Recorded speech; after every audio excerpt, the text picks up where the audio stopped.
what still remains worth learning deeply when intelligence gets cheap as we move into the next era of AI? Yeah. There was a tweet that blew my mind recently, and I keep thinking about it like every other day. It was something along the lines of, you can outsource your thinking, but you can't outsource your understanding. And I think that's really nicely put. Because I'm still part of the system, and I still have to, somehow information still has to make it into my brain. And I feel like I'm becoming a bottleneck of just even knowing what are we trying to build, why is it worth doing, how do I direct my agents and so on. So I do still think that ultimately something has to direct the thinking and the processing and so on.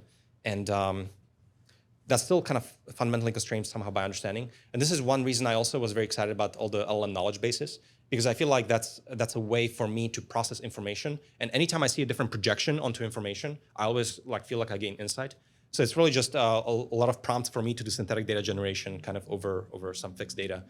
So I really enjoy, whenever I read an article, I have my my wiki that's being built up from these articles, and I love asking questions about things. And I think that ultimately these are tools to enhance understanding in a certain way. And this is still kind of like a bit of a bottleneck, because then you can't direct you can't be a good director if you still, because the LLMs certainly don't excel at understanding. You still are uniquely in charge of that. So I think tools to that effect, I think, are incredibly interesting and exciting.